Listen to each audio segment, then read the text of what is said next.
हे शीशे तो ऐसा के ब्रह्म है सो मैं हूं। ये जीवात्मा परमात्मा ही है।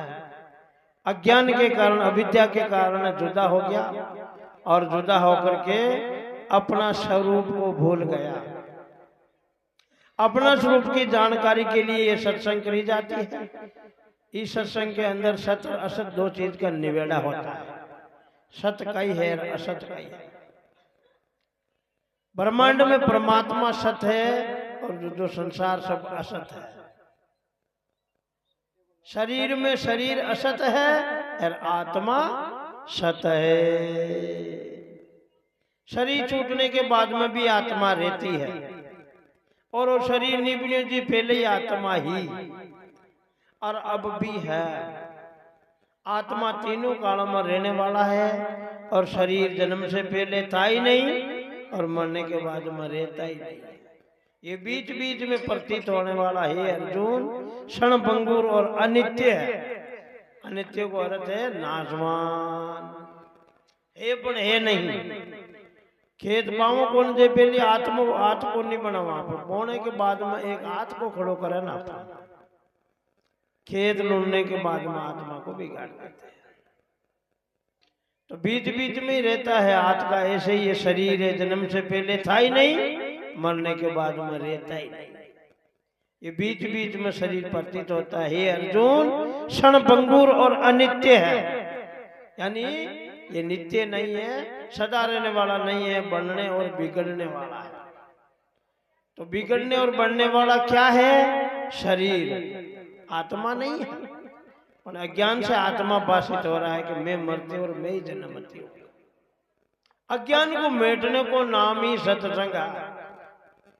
सत्य को और असत को दोनों को अलग अलग करने का नाम ही सत्संग है। और जिन पुरुषों ने सत्संग करी वो पुरुष अमर लोक को चला गया, यानी अमर हो गया। क्योंकि आत्मा कभी मरती ही नहीं है। तो वो शरीर, मरने वाला तो शरीर है। जो इन आत्मा को जान जाता वो भी नहीं मरता है, वो भी अमर हो जाता है।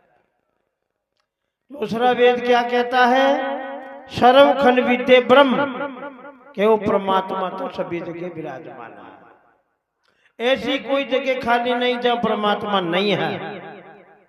ऊपर ही परमात्मा तो नीचे भी है, दाएं भी है तो बाएं भी है, आगे भी है तो पीछे भी है, बाहर भी है तो आपके भीतर भी है।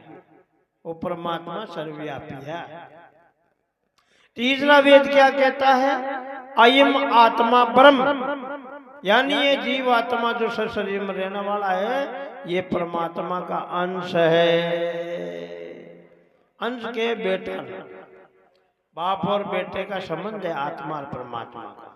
बाप से ही तो बेटा बनता है और बेटा से ही वापस बाप बनता है। कुछ दिन पहले आप बेटा हा, आपने जोड़ा ही था छोरा छोरी, यार आप ही बाप है क्या? तो बेटा से बाप बन गया ना।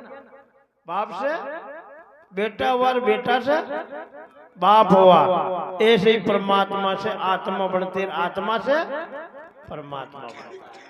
क्यों? दोनों एक ही है। अज्ञान से दो भाषित हो रही है।